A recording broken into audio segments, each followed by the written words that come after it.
conocer también el mismo cómo está, quizás puede haber irregularidades, ¿no? Entre comillas, pero Dios ya comenzó la buena obra. Y la palabra de Dios dice que aquel que comenzó la buena obra la va a perfeccionar.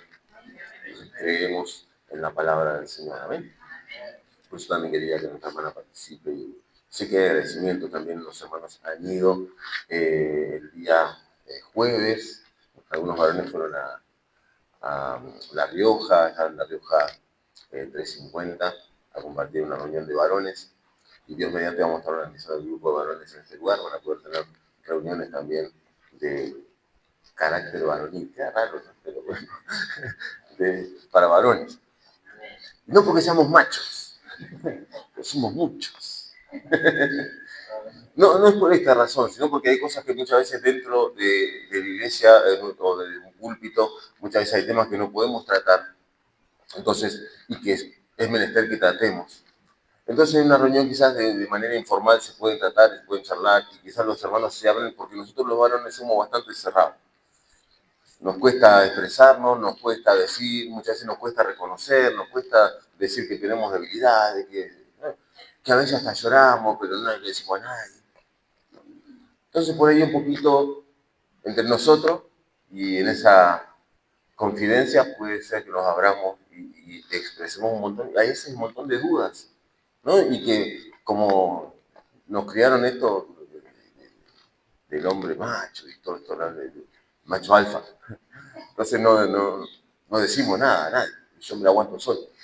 Pero en Cristo, hasta eso, como somos una nueva criatura, eso también tiene que cambiar, ¿no? Y no vamos a organizar poder tener reuniones de varones, porque las hermanas ya tienen sus reuniones de hermanos, ¿no? Los jóvenes tienen reuniones también, y los niños tienen sus reuniones y dejamos a los varones de lado. Pero bueno, vamos a hacer y organizar el grupo de varones para poder tener un día de reunión y ver cómo lo organizamos.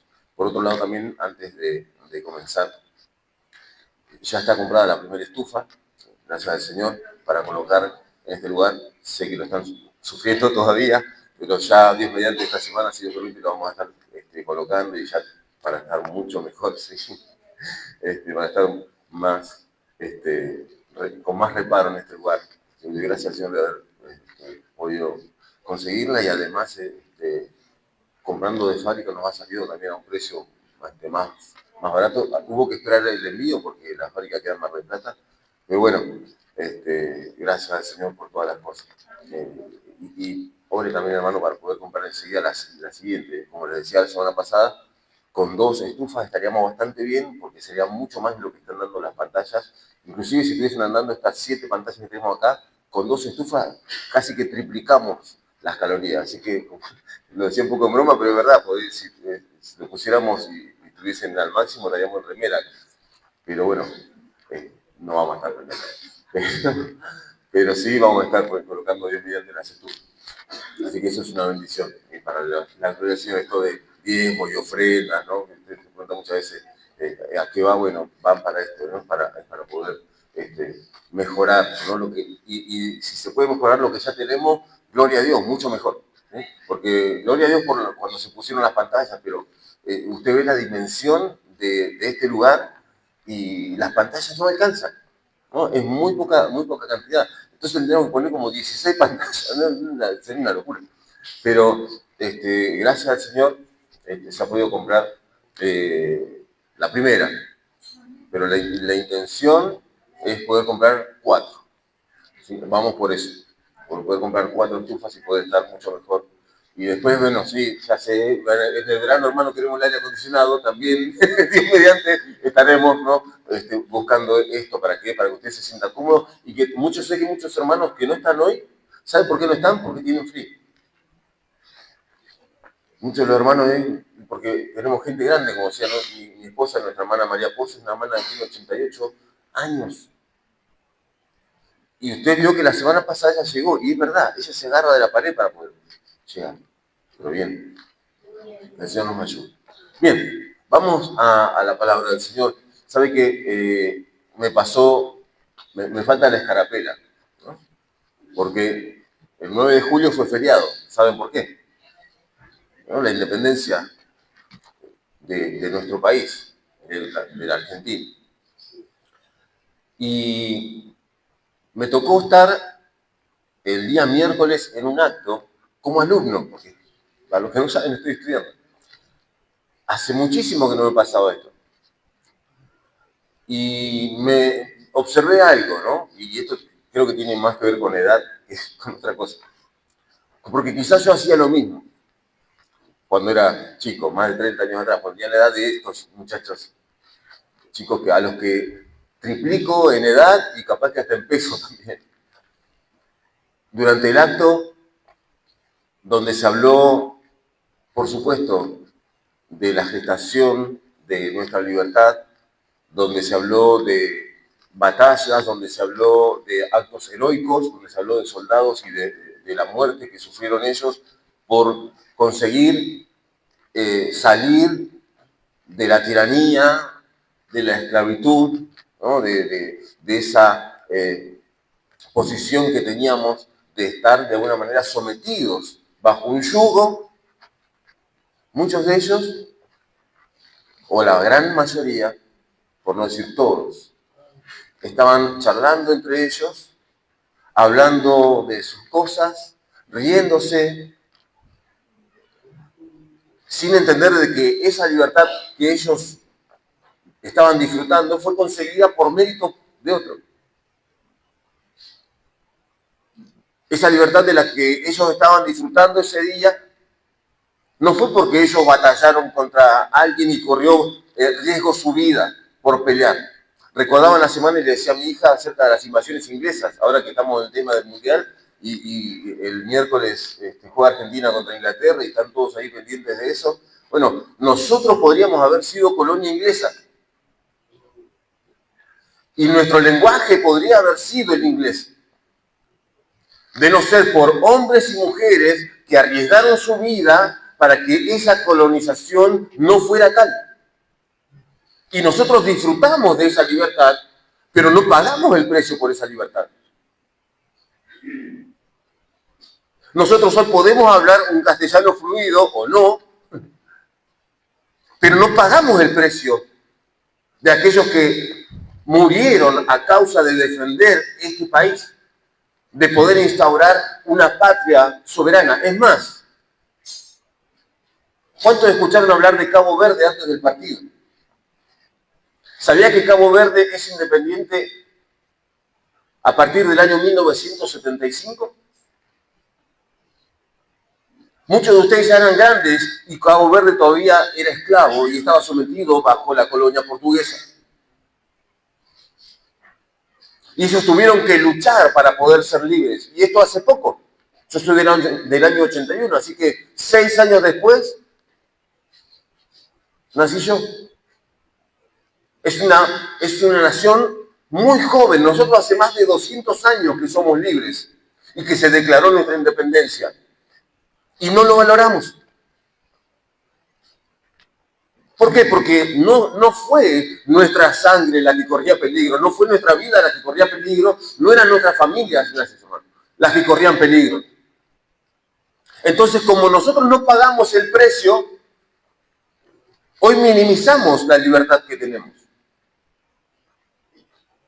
Es más,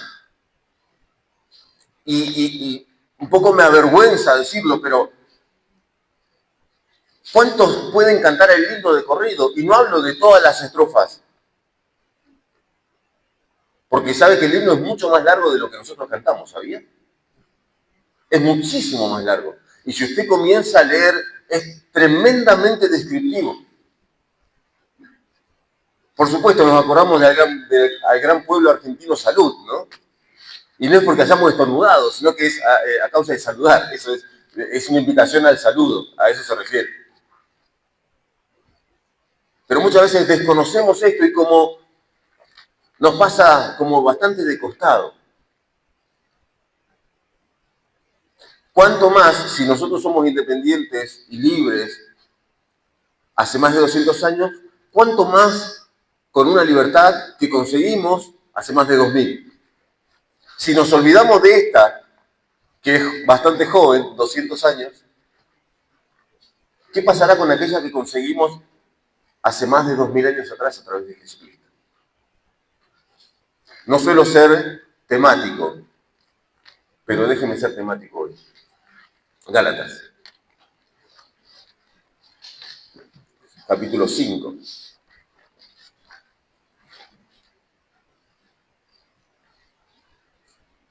Gálatas capítulo 5 y el verso 1.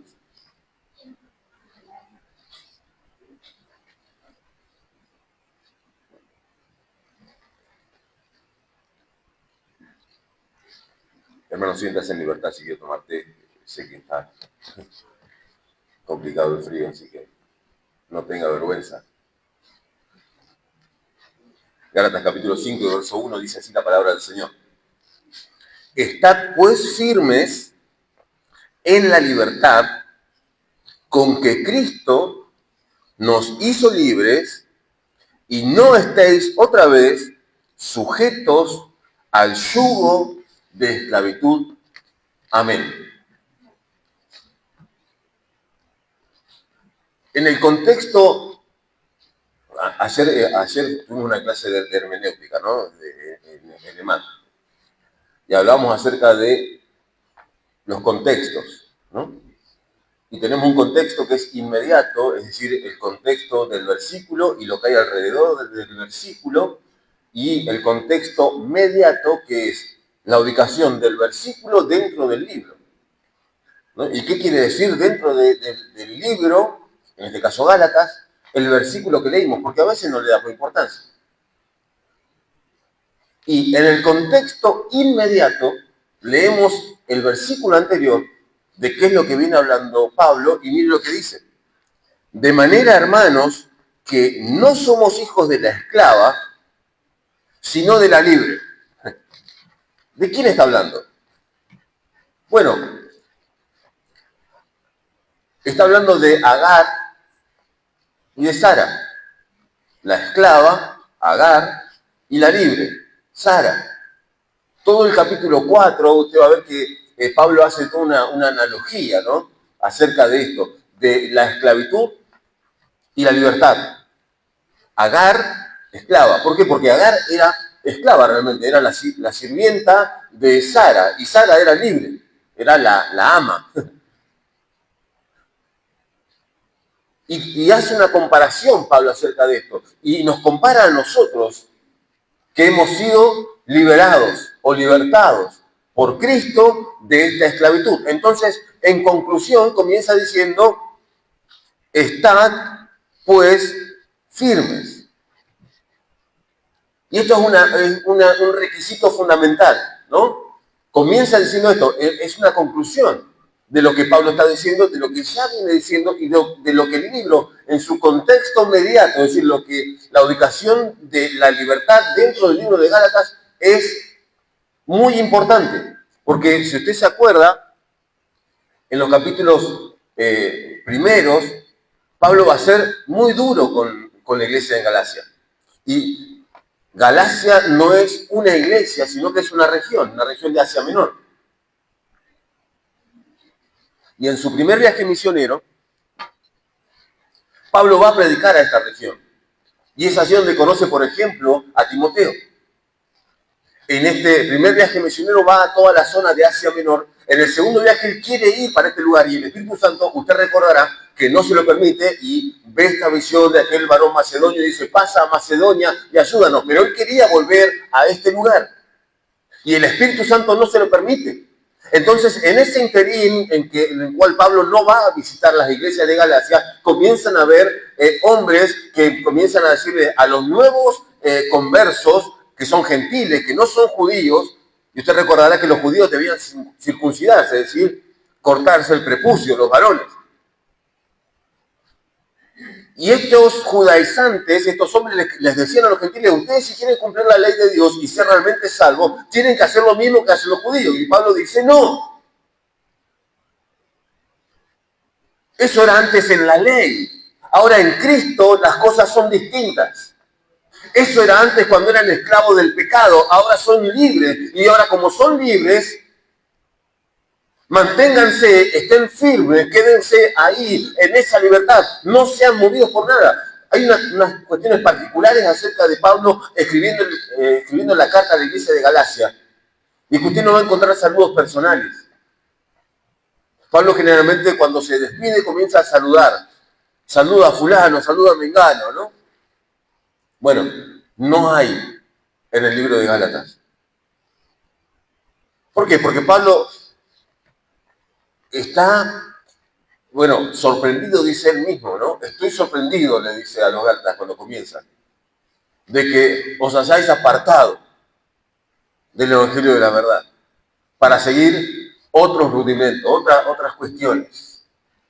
No es que haya otro evangelio. Y en este libro es el que Pablo dice que si alguno le predica otro evangelio, sea anatema, sea maldito. Es en este libro, es a los Gálatas, es en Asia Menor, en esta misma carta en la cual Pablo es tremendamente tajante con ellos. ¿Por qué? Porque no estaban firmes.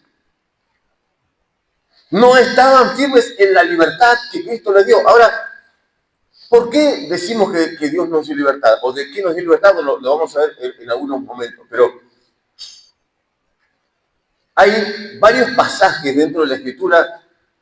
Podemos ir al Éxodo donde Dios saca con mano fuerte a aquel pueblo que estaba oprimido. ¿Se acuerdan? ¿No? El pueblo de Israel estaba oprimido, estaba siendo esclavo del pueblo egipcio y Dios los saca de esa esclavitud. Es una esclavitud literal. Ahora, la que está hablando Pablo es una esclavitud espiritual. Y uno podría decir, bueno, pero yo puedo hacer lo que quiero, ¿no? Yo puedo pensar, moverme y hacer como me place y estoy en libertad. Y esto es parcialmente cierto.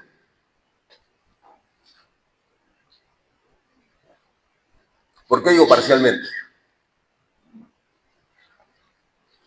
Porque cuando estamos en Cristo tenemos libertad y somos libres por Cristo y la palabra nos dice allí, conoceréis la verdad y la verdad os hará libres, ¿no? Y Jesucristo se presenta como el camino y la verdad y la vida. Dice, y nadie viene al Padre si no es por mí. Evidentemente hay libertad en Cristo. Libertad de, bueno, nuestra hermana Nilsa comentaba algunas de las situaciones y ella expresaba que ella fue libre. ¿Quién produce esa libertad? Y fíjese que ella misma también nos decía, perdón que la tome como ejemplo, pero ella también decía, hay cosas que no se ven, que quizás aparentemente no cambian, pero internamente uno sabe que Dios está obrando. Es decir, que Dios me está haciendo libre. Internamente yo sé que antes era de una manera y Dios me está cambiando, me está haciendo libre de eso de lo cual yo antes era esclavo. Y no hablo de cosas como el vicio, porque eso es algo visible, pero hay cuestiones internas de las cuales somos esclavos a causa del pecado. Y que muchas veces no lo manifestamos, que muchas veces no lo decimos, que no lo saben ni siquiera nuestro esposo o nuestra esposa. Nuestros hijos no lo ven porque nos mostramos siempre como fuertes.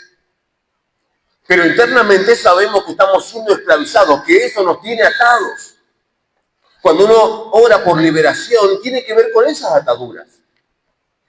Con esas ataduras que nadie ve, pero que yo sé que están. Y Cristo vino a hacerme libre de esas ataduras. Y Pablo le dice, entonces, si Dios los hizo libres, estén firmes en esa libertad. Fíjese, Juan capítulo 15 y el verso 13. Vamos a ver algunos versículos. Podríamos ver muchos, pero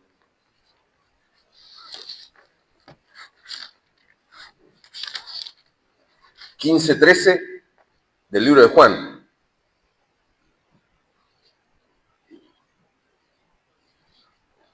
Nadie tiene mayor amor que este, que uno ponga su vida por sus amigos. Jesús dice estas palabras en lo que escrituralmente se conoce como el tiempo de la pasión de Cristo. Lo conocemos quizás por la película, ¿no? La pasión de Cristo. Cuando Él anuncia esto, Él está anunciando que Él iba a dar su vida por sus amigos. ¿Quiénes eran? Sus discípulos. Y está diciendo, yo los amo y porque los amo voy a morir por ustedes. Y con esa muerte, por supuesto, lo que nos trajo es justamente libertad. Ahora, si yo manifiesto este amor, si nadie tiene nadie tiene más amor que este. O sea, y nosotros decimos que tenemos el amor de Dios. Y Pablo dice que el amor de Dios ha sido derramado en nuestros corazones. Si tenemos el amor de Dios y Dios nos hizo libre, vamos a hacer lo que pasa en Gálatas 5:22, ¿no? Tener el fruto del Espíritu. El problema está entonces que perdemos la firmeza de la libertad. Por eso la recomendación de Pablo es estar firmes. ¿No? Si Dios te hizo libre de la angustia, te hizo libre del dolor, pero no del dolor ese que es porque te pinchaste, te cortaste o porque te duele algún, ya con la edad, los huesos, la espalda. No hablamos de ese dolor. Más allá de ese dolor, el dolor interno, el dolor de saber que empezás cosas que no podés terminar, el dolor de saber que hay frustración, el dolor de saber que tu hijo se fue de tu casa quizás y no te quiere saludar, no te manda mensaje. El dolor de saber que por ahí hiciste mal las cosas y querés repararlas, remediarlas y no podés. Pero cuando venimos a Cristo entendemos que en Cristo todo lo podemos. Y que Él tiene el poder para hacernos libres de esas cosas. En algún tiempo, el año pasado o el anterior, no recuerdo, hablábamos de la opresión. Bueno, Cristo vino a hacernos libres de la opresión. De esa opresión que es espiritual. Del enemigo que viene una y otra vez a tu mente a decirte, no podés, ya no das más, no te van a salir las cosas. Cada vez que empiezas algo no lo terminas o termina mal. Deja de hacer eso. Dios no te está acompañando. ¿Viste? Te metiste otra vez en cuenta y ahora no las podés pagar. ¿Quién te mandó? Cuando nosotros somos libres por completo. No hay una libertad a medias. La obra de Cristo en la cruz no fue una obra a medias. El problema está en que el enemigo, que vino a matar, hurtar y destruir, no cesa de... Recordará que Pablo habla acerca de los dardos de fuego del maligno, ¿no? Imagínense estar continuamente con alguien que le está tirando dardos y no se cansa de hacerlo. Pum, pum, pum, pum, ¿no? Y fíjese, cuando habla de los dardos de fuego, habla de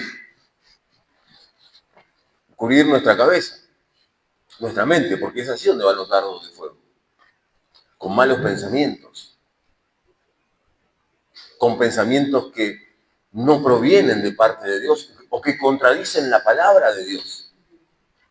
Entonces el enemigo va a venir con un montón de estos pensamientos, ¿no? Y no es una vez, es una y otra y otra y otra. Él no se cansa. Por eso la recomendación de Pablo es estar firmes. ¿Sí? Si yo estoy firme, no me muevo de ese lugar. Venga lo que venga, yo estoy ahí, firme. Algunos dicen como rulo de estatua. Miren, Primera de Pedro, capítulo 1, versos 18 y 19.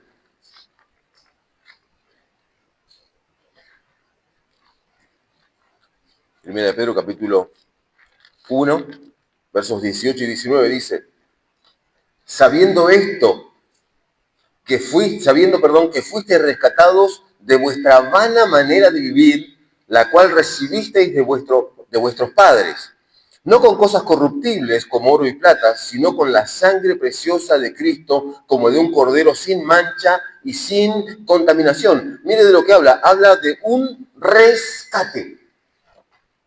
Nosotros fuimos rescatados. Y alguien pagó un precio por ese rescate. Ahora, ¿de dónde viene ese concepto?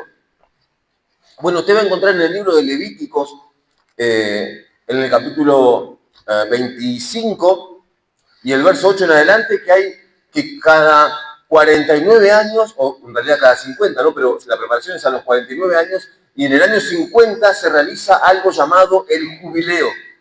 Y el pueblo de Dios, el pueblo de Israel, tenía que realizar cada 50 años el jubileo. En ese jubileo lo que tenían que hacer eran, todas las deudas son perdonadas y los esclavos son libres. Y cada 50 años sucedía esto, era mandato de Dios. Vamos a la escritura, por ahí no me creen. Levítico, capítulo 25.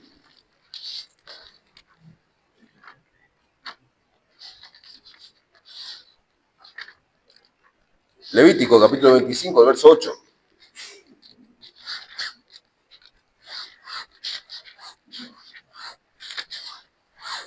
Dice, y contarás 7 semanas de años. Y fíjese que Dios es tan bueno que le explica lo que son semanas de años, porque uno parece una contradicción. ¿Semana de años? ¿De qué está hablando? ¿No? 7 por 7 son 49 años. Pero lo va a decir Dios. Dice 7 veces 7 años. Ahí está la explicación. De modo que los días de las 7 semanas de años vendrán a hacerte 49 años. Entonces harás tocar fuertemente la trompeta en el mes séptimo a los 10 días del mes, el día de la expiación, haréis tocar la trompeta por toda vuestra tierra.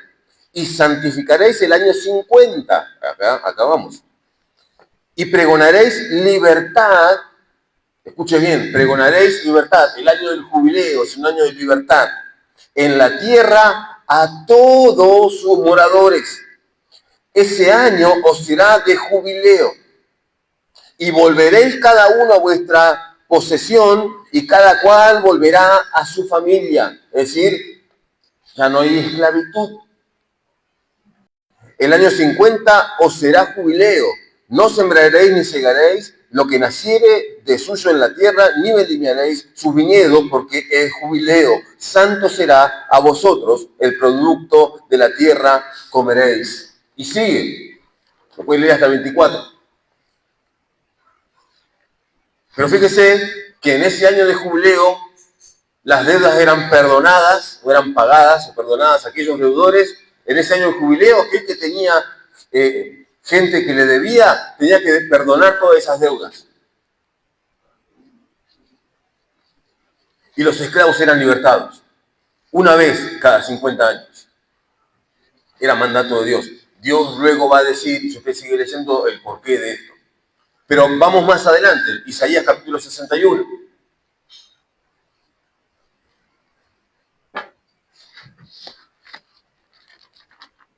Isaías, ya al final del libro de Isaías, lo que se conoce como el Deutero Isaías.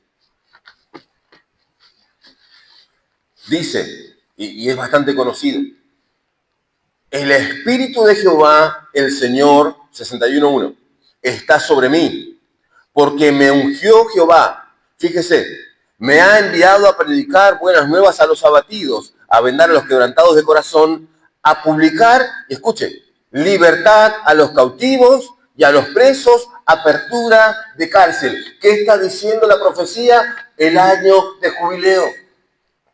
Dios está anunciando que va a haber un año de jubileo, un año donde estas cosas van a suceder. Y luego Jesús, visitando su pueblo en Nazaret, va a tomar, allí en la sinagoga, le van a dar el libro del rollo y va a leer exactamente lo mismo. Y dice, hoy se ha cumplido delante de vosotros esta profecía. Es decir, Él vino a dar libertad a los cautivos. Él es el jubileo. Y a través de Él nosotros también recibimos libertad. Y vivimos en un jubileo continuo. Por eso Pablo nos dice, estén firmes en esta libertad. Ahora, mientras miraba este tema, y Pablo lo va a abordar, ¿no?, de distintas maneras. Miren, el Salmo, antes de Salmo 119, ¿en qué consiste esta libertad? Porque para que no quede inconcluso. Salmo 119, vamos a compartir unos textos rápidos. Salmo 119, 45.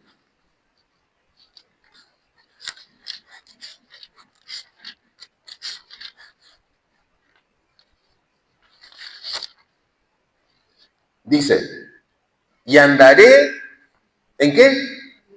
En libertad. Porque busqué tus mandamientos. Ahora, cuando uno conoce la palabra de Dios, la misma palabra nos hace libres, ¿no? Conoceréis la verdad os hará libre. La verdad es la palabra del Señor. Entonces, si andamos en rectitud, por eso, bueno, Pablo va a tener algunas palabras acerca de esto, pero voy rapidísimo porque el tiempo apremia. Y me quedó pendiente algo. Fíjese cómo el número 7 hay una figura, una relación entre los números que están en la Biblia y a esto se le llama gematría, ¿no? Y la gematría, para cada letra del alfabeto, me acordé porque vi el Salmo 119, usted va a ver que tiene unas letritas raras y el nombre al lado. Bueno, ese es el alfabeto hebreo, que consta de 22 letras.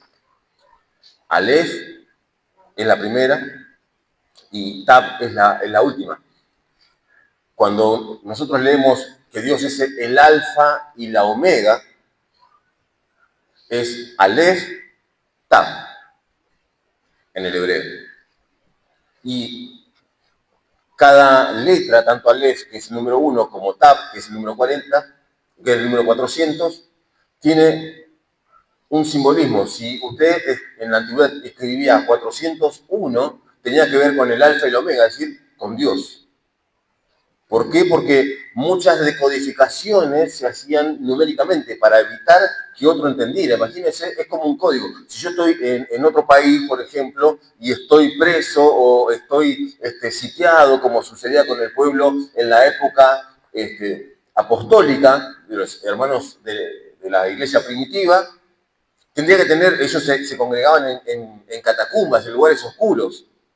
Y, por ejemplo, tenían la costumbre, usted va a ver que muchos autos tienen el pescadito atrás. ¿No? ¿Lo vio? ¿Se preguntó alguna vez qué quiere decir? ¿Sabes por qué es eso? Porque nosotros, generalmente, cuando decimos soy cristiano, nos identificamos con la cruz. Pero ¿sabes que en la antigüedad, cuando alguien intuía que se estaba encontrando con alguien que era cristiano, seguidor de Cristo, hacía un dibujo en el suelo, en la tierra. Era un arco. ¿Sí? Así. Y si el otro que entendía el código lo completaba haciendo el arco inverso, por lo cual quedaba como una especie de pez, que es lo que usted ve en muchos de los coches. ¿Qué significa eso? Que era cristiano. El pez, las almas. Jesús le dice a los discípulos, sígame, yo te haré pescador de ¿qué? Pescadores. O sea, la identificación del cristiano no es la cruz, son las almas, porque para eso fuimos enviados al mundo. Bueno, esta decodificación también es numérica. Bueno, en algún momento lo vamos a ver porque tiene que ver con, a mi esposa le decía, cuando empecé a estudiar esto me quedé fascinado. Tiene que ver con Apocalipsis, que se leía, me recordaba de esto. Pero los números para el judío eran muy importantes. Y nosotros tenemos que entender la decodificación de estas cosas para poder entender correctamente las escrituras, porque si no, vamos a llegar a una mala interpretación. Bueno, pero les decía esto porque me acordé justamente de esto. Y en cuanto a la palabra, bueno, lo vemos que la palabra de Dios nos da libertad. ¿Libres de qué? Bien, Cristo nos hace libres de la culpa.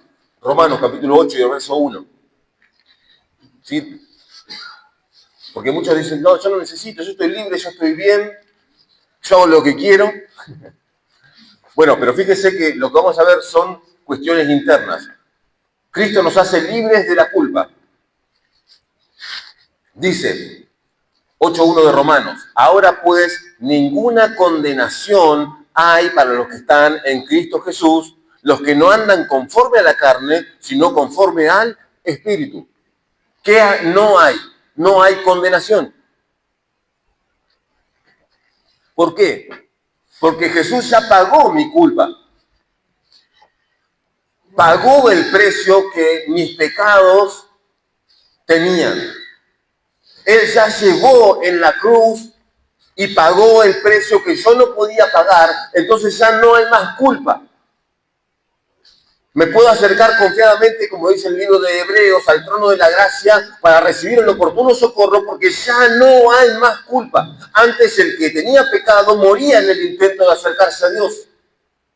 Pero como ya no tenemos culpa, ya no hay más condenación. Nadie te puede condenar, nadie te puede acusar. ¿Por qué? Porque Cristo ya pagó por mí el precio. Entonces Él me hace libre de la culpa. Él me hace libre de la esclavitud que la culpa me quiere dar. Y el enemigo va a venir muchas veces a quererte recordar de que sos culpable, de que por tu culpa o porque eras tal o cual cosa antes. Pero Cristo ya pagó ese precio.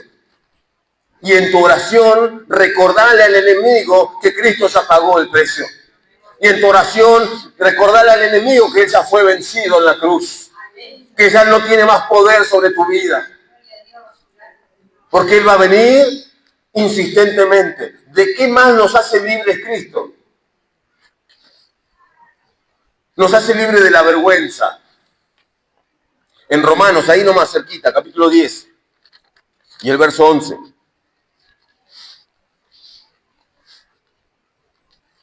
10:11 de Romanos. Dice, pues la Escritura dice, todo aquel que en Él creyere no será avergonzado. ¿De quién está hablando? De Jesús. Todo aquel que cree en Jesús, dice, no será avergonzado. Entonces, somos libres de la culpa. Somos libres de la vergüenza. Y yo le decía, en esta semana, hablando con una señora que tenía algunos problemas, muchas veces cuando oramos, le ocultamos a Dios algunas cuestiones porque nos dan vergüenza. No, pero yo sé que Dios lo sabe, pero Él quiere que yo lo manifieste, pero me da vergüenza. Me da vergüenza, no sé cómo decirle a Dios que me está pasando tal cosa. Y yo no sé cómo expresarle a Dios porque me da vergüenza decir, pero Él ya lo sabe. Nosotros tenemos que confesar con nuestros labios. Él quiere escucharte decir que tal cosa no te está saliendo, de que esto no te podés despojar, que necesitas que Él te dé fuerza para poder vencer. Porque Él ya te hizo libre de la vergüenza. ¿Quién trae vergüenza? Hace un tiempo atrás hablaba con Brian, que estuvo congregando un tiempo con nosotros y le decía, me daba vergüenza venir. ¿Quién pone la vergüenza? ¿Dios pone vergüenza? No, porque Él nos hizo libre de la vergüenza. Es el enemigo el que pone vergüenza. Es Él el que no quiere que vuelvas al Señor, no quiere que te reconcilies, no quiere que pases adelante, no quiere que quizás hables en lengua, levante las manos, no me da vergüenza. No quiere que glorifiques el nombre del Señor, no me da vergüenza. Dios te hizo libre de la vergüenza a través de Cristo. Entonces ya no hay vergüenza que valga. Pero nos cuesta. ¿De qué más nos hizo libres Cristo? Nos hizo libres de la esclavitud del pecado. El mismo libro de Romanos, capítulo 6 y verso 14.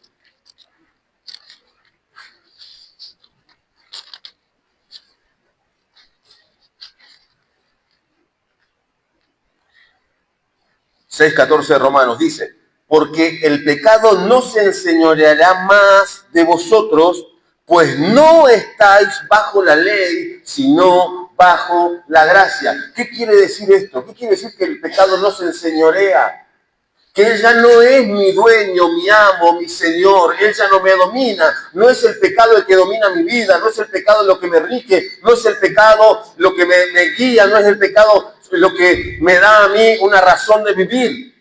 Por eso Pablo dice, ¿qué pues diremos? ¿Perseveraremos en el pecado para que la gracia abunde? De ninguna manera. ¿Por qué? Porque ya el pecado no se enseñorea de tu vida. O no debería. Porque Cristo nos hizo libres. Ahora pregunto, ¿qué pasa cuando todavía hay cosas que se enseñorean de nosotros? ¿Qué pasa cuando todavía hay algunas cuestiones que tenemos que acomodar porque sabemos que están mal y quizás tomamos algunos dichos, ¿no? Está mal, pero no tan mal, ¿no? Como dicen por ahí. Bueno, la realidad es que no podemos, hablando de señorío, servir a dos señores.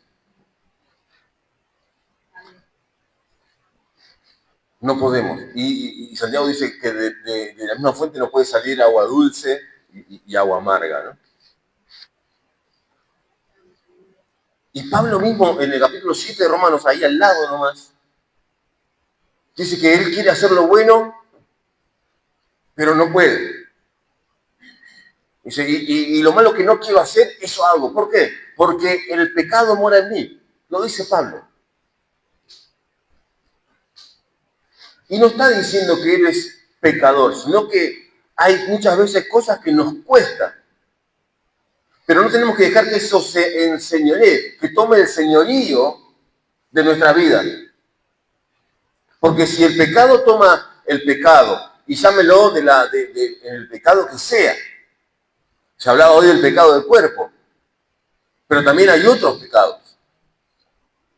Si alguno de ellos se enseñorea de mi vida, ya no es Cristo el Señor. Es ese pecado. Entonces, ¿qué genera el pecado? Culpa. Entonces vengo a la iglesia y lloro, no entiendo por qué lloro, porque el pecado me está haciendo llorar.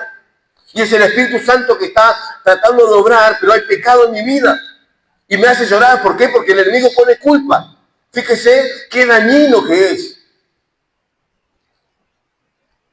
Hace un tiempo atrás, hablando en misiones de una hermana en particular, creo que lo comenté en este lugar, yo estaba con el pastor Abraham y le comentaba acerca de esta hermana que la escuchaba yo tanto llorar, porque además era notorio, ¿no? Y yo pensaba que era la presencia de Dios, ¿no? Y el pastor Abraham me dijo, no, es su alma la que está gimiendo. Porque evidentemente hay cosas que debe querer cambiar y no puede, y en esa pelea entre el espíritu y la carne, su alma, que está en el medio, gime. Y ¿sabe qué? Entendí, y es verdad. Muchas veces hay cosas que nosotros intentamos hacer y cambiar por nuestra cuenta. No tengo un mal carácter y voy a tratar de cambiarlo. No soy yo. Y entonces cuando yo me vuelvo a equivocar, mi alma se entristece. ¿Y qué hace? Gime. Y yo acá con toda la culpa y lloro. Dios también nos puede y nos hace libres de eso. Ese es el enseñoreamiento del pecado. No debe haber. Dios nos hizo libre a través de Cristo de la esclavitud del pecado. ¿Sí? ¿Qué más? ¿De qué más nos hizo libres? Nos hizo libres de la maldición de la ley. Gálatas capítulo 3, verso 13. Gálatas 3, 13.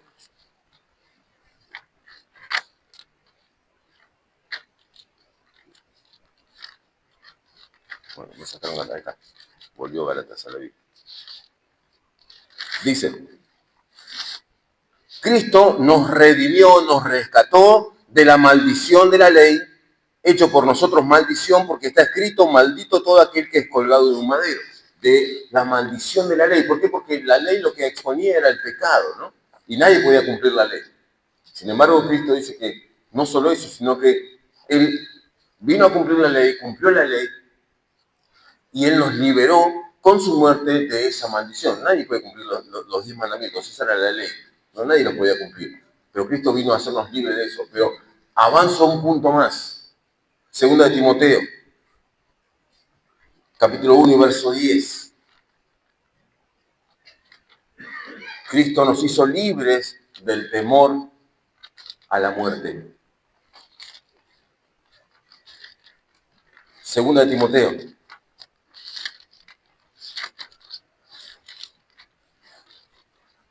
capítulo 1 y verso 10. Dice, pero que ahora ha sido manifestada por la aparición de nuestro Señor Jesucristo, el cual quitó la muerte y sacó a luz la vida y la inmortalidad por el Evangelio.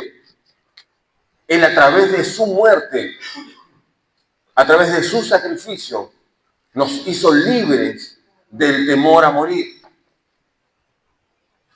Esto ya no tiene que ser un problema para el cristiano. Hay poco amén.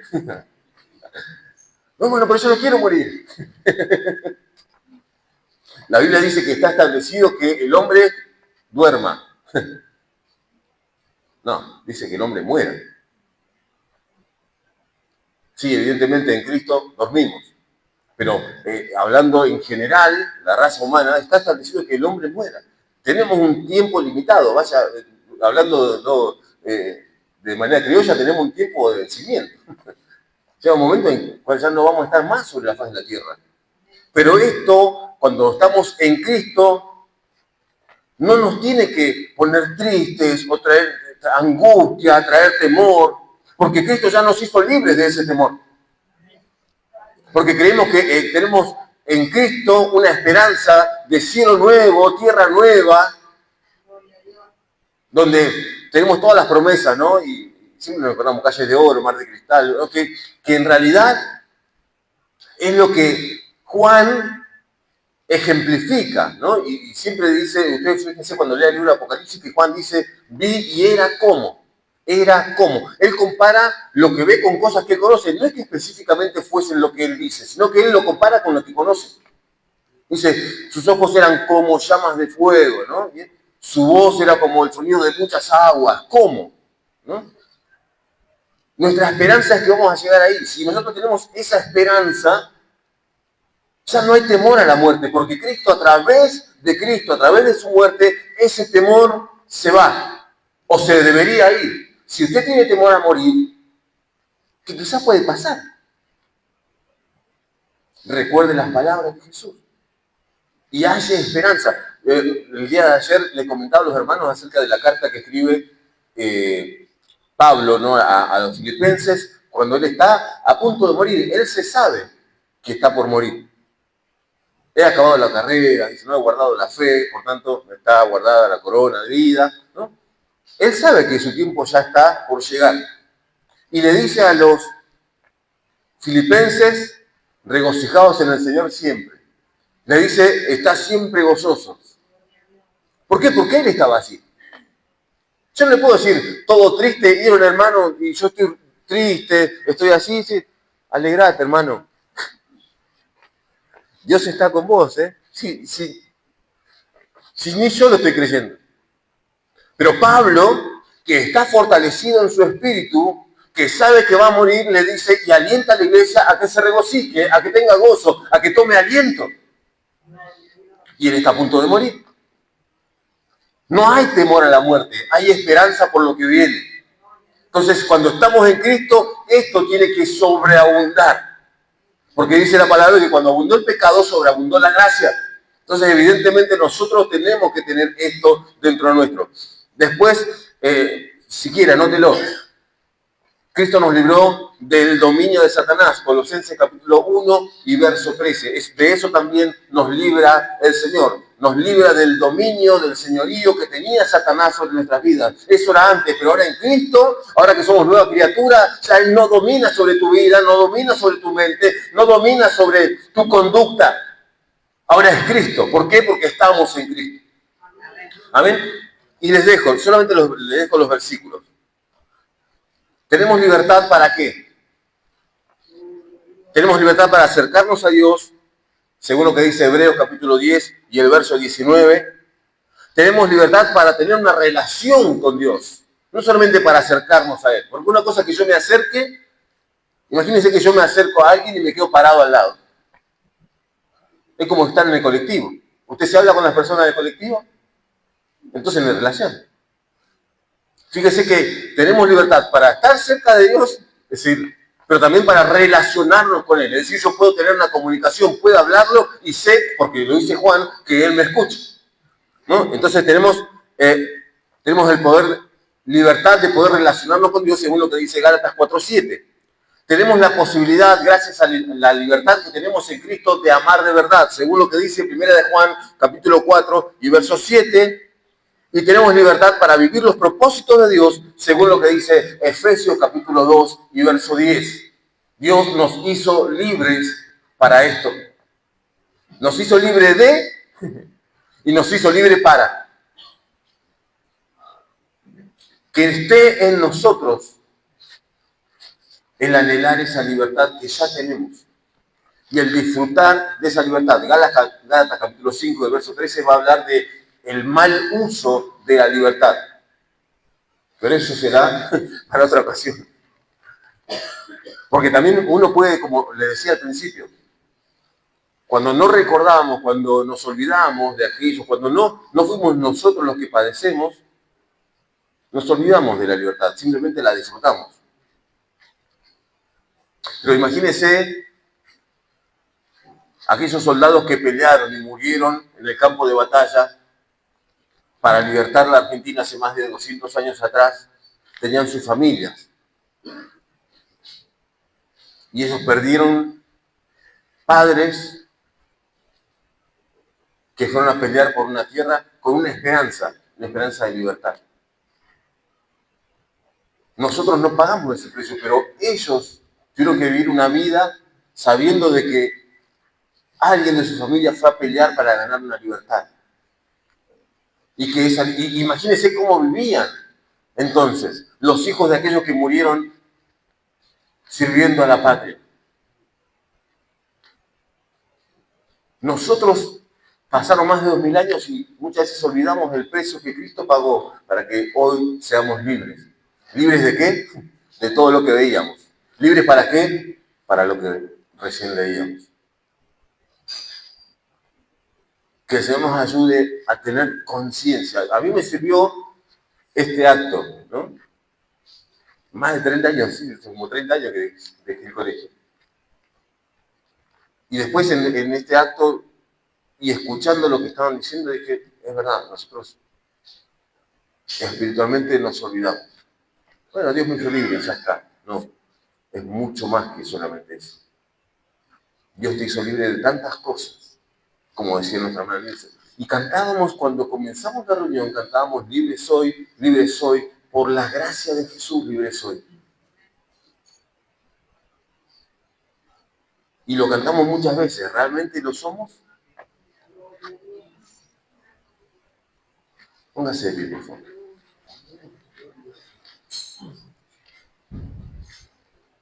No es necesario que yo le diga, hermano, levante sus manos, alabe al Señor, dé gloria a Dios, porque somos libres. Y nuestro espíritu es libre para alabar, libre para bendecirle, libre para decirle al Señor cuán grande eres, ¿no? Muchas veces pensamos, ¿no? Y vemos la majestad de Dios en tantas cosas, pero no decimos, Señor, qué grande eres.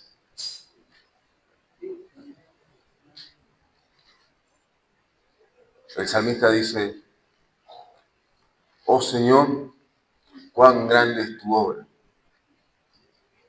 El firmamento anuncia la obra de tus manos. Los cielos cuentan la gloria de Dios y el firmamento anuncia la obra de tus manos. ¿No? Y comienza a alabar el nombre del Señor. ¿Sabía que está en esa misma libertad de alabarle? ¿Sabía que tiene la misma libertad que el salmista tiene o tuvo para alabar el nombre del Señor? ¿Por qué? Porque esta es la casa de Dios. Yo no sé usted, ¿no? Pero yo cuando voy a la casa de mi papá, bueno, están acá ellos. Es igual que en mi casa. No me siento incómodo. Esta es la casa de nuestro Padre Celestial. Entonces, si yo me siento cómodo, voy a darle gracias a Él, voy a darle glorias a Él. Voy a decirle, Señor, yo te amo, Señor, te necesito, Señor, quiero estar cada día más cerca, como dice aquel viejo himno, más cerca de ti, Señor. ¿Por qué? Porque tengo libertad. Porque es mi casa y estoy con mis hermanos. No sé qué relación tiene usted con sus hermanos, pero usted se queda callado después de que no ve un tiempo largo a su hermano, o cuando lo ve, ¿cómo está? Y se pone al día y habla. ¿Por qué? Porque hay libertad. Estamos en la casa de nuestro Padre. Estamos con nuestros hermanos, entonces estamos en libertad. Tiene libertad para alabar el nombre del Señor, para levantar sus manos, para adorarle, para bendecirle. ¿Por qué? Porque Él ya nos hizo libres. Amén. Oramos. Señor, te doy gracias.